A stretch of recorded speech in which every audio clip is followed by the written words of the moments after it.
Needs ನ ಎಲ್ಲಾ ವೀಕ್ಷಕರಿಗೆ ನಮಸ್ಕಾರ. ಸ್ನೇಹಿತರೆ, ಇವತ್ತಿನ ಎಪಿಸೋಡ್ ನಲ್ಲಿ 2026ರಲ್ಲಿ ಹೊಸ ರೇಷನ್ ಕಾರ್ಡ್ಗೆ, ಹೊಸ BPL ರೇಷನ್ ಕಾರ್ಡ್ಗೆ ಅರ್ಜಿಯನ್ನ ಹಾಕ್ಬೋದಾ? ಸೊ ಅರ್ಜಿ ಹಾಕಕ್ಕೆ ಏನೆಲ್ಲ ದಾಖಲಾತಿಗಳು ಬೇಕು, ಎಲ್ಲಿ ಅರ್ಜಿ ಹಾಕ್ಬೋದು, ಆಮೇಲೆ ಅರ್ಜಿ ಹಾಕಕ್ಕೆ ಹೊಸ ಎಲಿಜಿಬಿಲಿಟಿ ಏನು ಅನ್ನೋದ್ರ ಬಗ್ಗೆ ಡೀಟೇಲ್ ಆಗಿ ಮಾಹಿತಿನ ತಿಳಿಸ್ಕೊಡ್ತಾ ಹೋಗ್ತೀನಿ.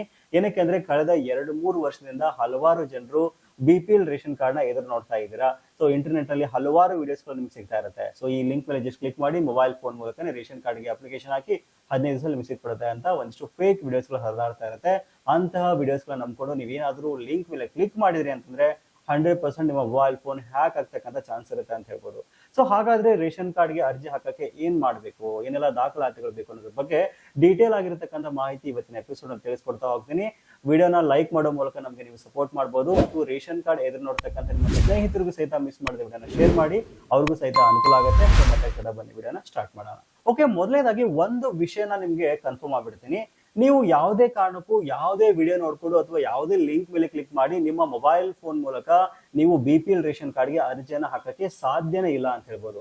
ಇನ್ ಕೇಸ್ ನೀವೇನಾದ್ರೂ ನಿಮ್ಮ ಮನೆಯಿಂದನೇ ನಿಮ್ಮ ಕಂಪ್ಯೂಟರ್ ಮೂಲಕ ನೀವೇನಾದ್ರೂ ರೇಷನ್ ಕಾರ್ಡ್ಗೆ ಅರ್ಜಿ ಹಾಕ್ತೀರಾ ಅಂತಂದ್ರೆ ನಿಮ್ಗೊಂದು ಬಯೋಮೆಟ್ರಿಕ್ ಡಿವೈಸ್ ಬೇಕಾಗುತ್ತೆ. ಸೆಕ್ಯೂಷನ್ ಅಥವಾ ಸರ್ಕಾರ ಯಾವ್ದನ್ನ ಡಿಸೈಡ್ ಮಾಡುತ್ತೋ ಆ ಒಂದು ಬಯೋಮೆಟ್ರಿಕ್ ಡಿವೈಸ್ ಬೇಕಾಗುತ್ತೆ. ಆ ಬಯೋಮೆಟ್ರಿಕ್ ನ ಡಿವೈಸ್ ನ ಕಾಸ್ಟ್ ಬಂದ್ಬಿಟ್ಟು 4,000 ರಿಂದ 5,000 ರೂಪಾಯಿ ಇರುತ್ತೆ. ಒಂದು ರೇಷನ್ ಕಾರ್ಡ್ ಅರ್ಜಿ ಹಾಕಕ್ಕೆ 4,000 ರಿಂದ 5,000 ರೂಪಾಯಿ ಖರ್ಚು ಮಾಡತಕ್ಕಂಥ ಅವಶ್ಯಕತೆ ಇಲ್ಲ. ಹಾಗಾಗಿ ನನ್ನ ಮಾತನ್ನ ಟ್ರಸ್ಟ್ ಮಾಡಿ ನೀವು ಕಂಪಲ್ಸರಿ ರೇಷನ್ ಕಾರ್ಡ್ಗೆ ಅರ್ಜಿ ಹಾಕಬೇಕು ಅಂತಂದ್ರೆ ನಿಮ್ಮ ಹತ್ತಿರದ ಗ್ರಾಮ1, ಕರ್ನಾಟಕ1 ಅಥವಾ ಇಂಟರ್ನೆಟ್ ಸೆಂಟರ್ಗೆ ನೀವು ಹೋಗ್ಬೇಕಾಗತ್ತೆ. ಅಲ್ಲಿ ನೀವು ಹೋಗಿ ಅರ್ಜಿಯನ್ನ ಸಲ್ಲಿಸಬಹುದು. ಯಾವುದೇ ಕಾರಣಕ್ಕೂ ನಿಮ್ಮ ಮೊಬೈಲ್ ಫೋನ್ ಮೂಲಕ ನೀವು ಅರ್ಜಿಯನ್ನ ಸಲ್ಲಿಸಕ್ಕಾಗಲ್ಲ. ಹಾಗಂತ ಯಾವ್ದಾದ್ರು ವಿಡಿಯೋ ನಿಮ್ಗೆ ಸಿಕ್ತು ಅಂತಂದ್ರೆ ಅಥವಾ ನಿಮ್ಗೆ ಏನಾದ್ರು ವಿಡಿಯೋ ಬಂತು ಅಂದ್ರೆ ಜಸ್ಟ್ ಇಗ್ನೋರ್ ಮಾಡಿ, ಅದನ್ನ ಟ್ರಸ್ಟ್ ಮಾಡಕ್ ಹೋಗ್ಬೇಡಿ. ಆಮೇಲೆ ನಿಮ್ಮ ವಾಟ್ಸಪ್ಗೆ ಅಥವಾ ಟೆಲಿಗ್ರಾಮ್ಗೆ ಅಥವಾ ನಿಮ್ಮ ಒಂದು ಫೇಸ್ಬುಕ್ಗೆ ಬರ್ತಕ್ಕಂಥ ಲಿಂಕ್ಸ್ ಗಳ ಮೇಲೆ ಯಾವುದೇ ಕಾರಣಕ್ಕೂ ಕ್ಲಿಕ್ ಮಾಡಕ್ ಹೋಗ್ಬೇಡಿ. ನೀವು ತುಂಬಾ ಪ್ರಾಬ್ಲಮ್ ಸಿಕ್ಕಾಕೋತೀರಾ ಅಂತ ಹೇಳ್ಬೋದು. ಸೊ ಹಾಗಾದ್ರೆ ರೇಷನ್ ಕಾರ್ಡ್ಗೆ ನಾವು ಅರ್ಜಿಯನ್ನ ಎಲ್ಲಿ ಹಾಕ್ಬೋದು ಅಂತ ನಿಮ್ಗೆ ಆಲ್ರೆಡಿ ಹೇಳಿದೆ. ಏನೆಲ್ಲ ದಾಖಲಾತಿಗಳು ಬೇಕು, 2026ರಲ್ಲಿ ರೇಷನ್ ಕಾರ್ಡ್ ಹಾಕಕ್ಕೆ ಏನೆಲ್ಲ ದಾಖಲಾತಿಗಳು ಬೇಕು ಮತ್ತು ಏನೆಲ್ಲ ಎಲಿಜಿಬಿಲಿಟಿ ಇರಬೇಕು ಅನ್ನೋ ನೋಡೋದಾದ್ರೆ, ಸೊ ಮೊದಲನೇದಾಗಿ ನಿಮ್ಮ ಒಂದು ಎಲಿಜಿಬಿಲಿಟಿ ನೋಡೋದಾದ್ರೆ ನಿಮ್ಮ ವಾರ್ಷಿಕ ಆದಾಯ 1,25,000ಕ್ಕಿಂತ ಕಡಿಮೆ ಇರಬೇಕು. ನೀವು ಬಡತನ ರೇಖೆಗಿಂತ ಕಡಿಮೆ ಇರಬೇಕು. ನಿಮ್ಮ ಮನೆಯಲ್ಲಿ ಯಾರು ಸರ್ಕಾರಿ ನೌಕರು ಇರಬಾರ್ದು. ಆಮೇಲೆ ನಿಮ್ಮ ಮನೆಯಲ್ಲಿ ಯಾರು ಇನ್ಕಮ್ ಟ್ಯಾಕ್ಸ್ ನ ಫೈಲ್ ಮಾಡ್ತಾ ಇರಬಾರ್ದು, GST ನಂಬರ್ ನ ಹೊಂದಿರಬಾರ್ದು, ಅಂದ್ರೆ ವ್ಯಾಪಾರ ವಹಿವಾಟುಗಳನ್ನು ಮಾಡ್ತಾ ಇರಬಾರ್ದು. ಸೊ ಹಾಗಿದ್ದಾಗ ಮಾತ್ರ ನೀವು BPL ರೇಷನ್ ಕಾರ್ಡ್ಗೆ ಅರ್ಜಿಯನ್ನ ಸಲ್ಲಿಸಬಹುದು. ಹಾಗಾದ್ರೆ ಏನೆಲ್ಲ ದಾಖಲಾತಿಗಳು ಬೇಕು ಮತ್ತು ಯಾವಾಗ ನಾವು ರೇಷನ್ ಕಾರ್ಡ್ಗೆ ಅರ್ಜಿ ಹಾಕ್ಬೋದು ಮತ್ತು ರೇಷನ್ ಕಾರ್ಡ್ಗೆ ಅರ್ಜಿ ಹಾಕ್ತಕ್ಕಂಥ ಲಿಂಕ್ ಓಪನ್ ಆಗಿದೆ ಅಂತ ನಮ್ಗೆ ಹೇಗ್ ಗೊತ್ತಾಗುತ್ತೆ ಅಂತ ನಿಮ್ಗೆ ಏನಾದ್ರು ಯಾವಾಗ್ಲೂ ತಿಳ್ಕೊಬೇಕು, ಎನಿ ಟೈಮ್ ನಿಮ್ಗೆ ಗೊತ್ತಾಗಬೇಕು ಅಂತ ಅನ್ಕೊಂಡಿದೀರಾ ಅಂತಂದ್ರೆ ಜಸ್ಟ್ ಗೂಗಲ್ ಹೋಗ್ಬಿಟ್ಟು ನೀಡ್ಸ್ ಆಫ್ ಪಬ್ಲಿಕ್ ಅಂತ ಸರ್ಚ್ ಮಾಡಿ ಫಸ್ಟ್ ರಿಸಲ್ಟ್ ಕಾಣಿಸ್ಕೊಳ್ಳುತ್ತೆ. ಅದನ್ನ ಸೆಲೆಕ್ಟ್ ಮಾಡ್ಕೊಂಡ್ರಿ ಅಂತಂದ್ರೆ ನಮ್ಮ ವೆಬ್ಸೈಟ್ ನ ಸರ್ಚ್ ಬಾರ್ ನಲ್ಲಿ ಹೊಸ ರೇಷನ್ ಕಾರ್ಡ್ ಅಥವಾ ನ್ಯೂ ರೇಷನ್ ಕಾರ್ಡ್ 2026 ಅಂತ ಜಸ್ಟ್ ನೀವು ಟೈಪ್ ಮಾಡಿದ್ರೆ ಸಾಕು, ಒಂದು ಒಳ್ಳೆ ಆರ್ಟಿಕಲ್ ಕಾಣಿಸ್ಕೊಳ್ಳುತ್ತೆ. ನೋಡ್ತಾ ಇದ್ರ ಇಲ್ಲಿ ಕಂಪ್ಲೀಟ್ ಆಗಿರತಕ್ಕಂಥ ಇನ್ಫಾರ್ಮೇಶನ್ ಆಗಲಿ ಬರ್ತಿದೀವಿ. ರೇಷನ್ ಕಾರ್ಡ್ ಅರ್ಜಿ ಹಾಕಕ್ಕೆ ಯಾವ ಲಿಂಕ್ ವ್ಯಾಲಿಡ್ ಇರುತ್ತೆ, ಏನೆಲ್ಲ ದಾಖಲಾತಿಗಳು ಬೇಕಾಗುತ್ತೆ, ಆಮೇಲೆ ಯಾರೆಲ್ಲ ಎಲಿಜಿಬಲ್ ಇರ್ತಾರೆ, ಆಮೇಲೆ ರೇಷನ್ ಕಾರ್ಡ್ ಅರ್ಜಿ ಹಾಕಕ್ಕೆ ಇವತ್ತಿನ ದಿನ ಈ ಕ್ಷಣದಲ್ಲಿ ನಮ್ಗೆ ಸಾಧ್ಯ ಆಗುತ್ತಾ, ಯಾವಾಗ ನೋಟಿಫಿಕೇಶನ್ ಬಂದಿದೆ, ಎಲ್ಲಾ ಮಾಹಿತಿ ಈ ಪೇಜ್ ನಲ್ಲಿ ಪ್ರತಿ ದಿನ ಅಥವಾ ಪ್ರತಿ ವಾರ, ಪ್ರತಿ ತಿಂಗಳು ಇಲ್ಲಿ ಇದೇ ಪೇಜ್ ನಲ್ಲಿ ಅಪ್ಡೇಟ್ ಆಗ್ತಾ ಹೋಗುತ್ತೆ. ಸೊ ಹಾಗಾಗಿ ಈ ಪೇಜ್ ನ ಬುಕ್ ಮಾರ್ಕ್ ನ ಸೇವ್ ಮಾಡಿ ಇಟ್ಕೊಳ್ಳಿ ಅಥವಾ ಈ ಪೇಜ್ ಲಿಂಕ್ ನ ಸೇವ್ ಮಾಡಿಟ್ಕೊಳ್ಳಿ, ನಿಮ್ಗೆ ತುಂಬಾ ಅನುಕೂಲ ಆಗುತ್ತೆ ಅಂತ ಹೇಳ್ಬೋದು.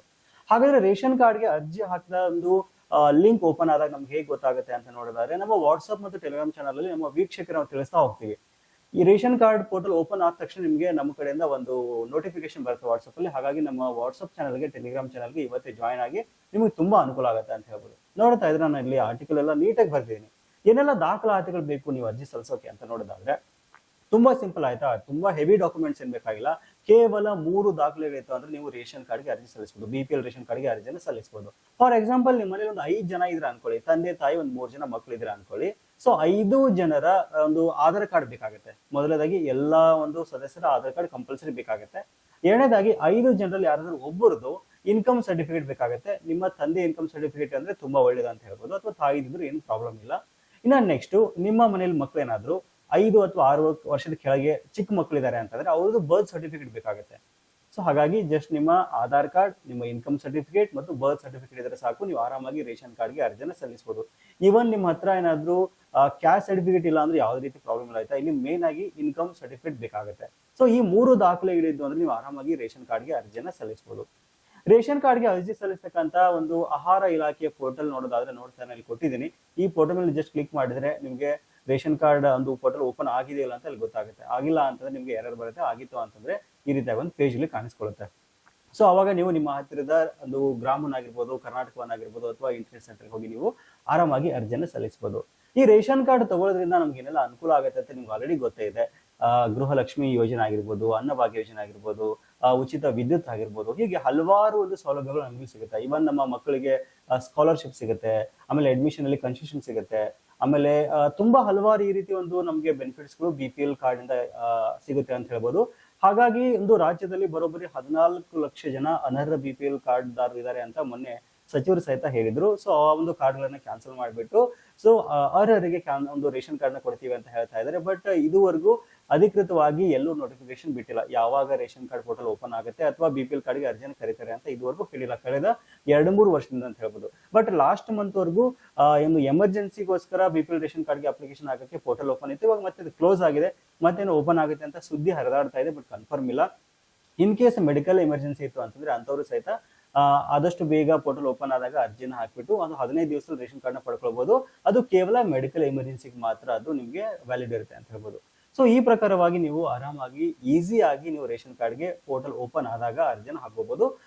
ಅಲ್ಲಿವರೆಗೂ ಯಾವುದೇ ಕಾರಣಕ್ಕೂ ಲಿಂಕ್ಸ್ ಮೇಲೆ ಕ್ಲಿಕ್ ಮಾಡಕ್ ಹೋಗ್ಬೇಡಿ. ಸೊ ಇನ್ ಕೇಸ್ ಆ ತರ ನೋಟಿಫಿಕೇಶನ್ ಬಂತು ಅಂದ್ರೆ ನಾವೇ ನಿಮ್ಗೆ ನಮ್ಮ ವಾಟ್ಸ್ಆಪ್ ಗ್ರೂಪ್ಗಳಲ್ಲಿ, ಆಮೇಲೆ ವಾಟ್ಸ್ಆಪ್ ಚಾನಲ್ ಅಲ್ಲಿ, ಟೆಲಿಗ್ರಾಮ್ ಚಾನಲ್ ತಿಳಿಸ್ತೀವಿ. ಆದಷ್ಟು ಬೇಗ ನೀವು ವಿಡಿಯೋದ ಡಿಸ್ಕ್ರಿಪ್ಷನ್ ಇರ್ತಕ್ಕಂಥ ಲಿಂಕ್ಸ್ ಮೇಲೆ ಕ್ಲಿಕ್ ಮಾಡಿ ನಮ್ಮ ಗ್ರೂಪ್ ಗಳಿಗೆ ಜಾಯ್ನ್ ಆಗಿ ಹೆಚ್ಚಿನ ಮಾಹಿತಿನ ಪಡ್ಕೊಳ್ಬಹುದು. ಸೊ ಇದಿಷ್ಟು ಇವತ್ತಿನ ಮಾಹಿತಿ. ರೇಷನ್ ಕಾರ್ಡ್ಗೆ ಎದುರು ನೋಡ್ತಕ್ಕಂಥ ನಿಮ್ಮ ಸ್ನೇಹಿತರಿಗೆ ಮಿಸ್ ಮಾಡಿದ ವಿಡಿಯೋನ ಶೇರ್ ಮಾಡಿ, ಅವ್ರಿಗೆ ಸಹಿತ ಅನುಕೂಲ ಆಗಲಿ. ಸಿಗೋಣ ಮತ್ತೆ ಮುಂದಿನ interest video. Thank you for watching. Take care.